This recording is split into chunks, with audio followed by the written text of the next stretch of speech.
Hi అండి, అందరు ఎలా ఉన్నారు? బాగున్నారా? నా వీడియో కనుక ఫస్ట్ టైం చూస్తున్నట్లయితే లైక్ సబ్స్క్రైబ్ చేయడం మర్చిపోవద్దు. ఈరోజు మనం టమాటో పచ్చడి ఇడ్లీ కాంబినేషన్ అండి, చాలా బాగుంటుంది. దానికోసం ముందుగా కావాల్సిన పదార్థాలు చూసుకుందామండి.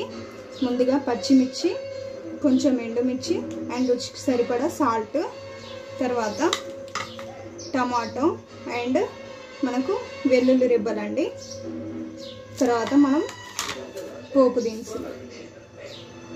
చాలా బాగుంటుందండి ఇడ్లీ కాంబినేషన్ అండి ఇది. ఇదిగోండి, ముందుగా మనం ఇందులో కొంచెం 2 టేబుల్ స్పూన్స్ ఆయిల్ను టమాటో పచ్చిమిర్చి వేసుకున్నాం కదండి. దీన్ని ఒక 5 to 10 మినిట్స్ వరకు ఉడికించుకోవాలండి. టేస్ట్ అయితే ఇది ఇడ్లీ కాంబినేషన్తో కానీ దోశ కాంబినేషన్తో కానీ చాలా బాగుంటుంది టేస్ట్. ఒకసారి ట్రై చేయండి, హోటల్ స్టైల్లో ఉంటుందండి, చాలా బాగుంటుంది. ఒకసారి ట్రై చేయండి. దీన్ని 10 to 15 మినిట్స్ వరకు ఉడకనిచ్చుకుందామండి. సిమ్లో పెట్టి మగ్గనివ్వండి. హైలో పెడితే ఏంటంటే పైకి మాడిపోతుంది, లోపల టమాటో అనేది పచ్చి స్మెల్ వస్తుందండి.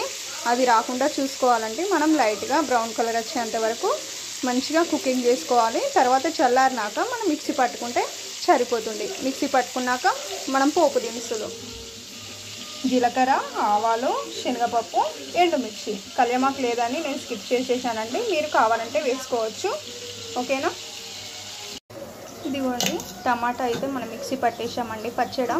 ఇప్పుడు పోపు సామాన్ల కోసం స్టవ్ ఆన్ చేసి ఇందులో 1 టేబుల్ స్పూన్ ఆయిల్ వేసుకున్నామండి.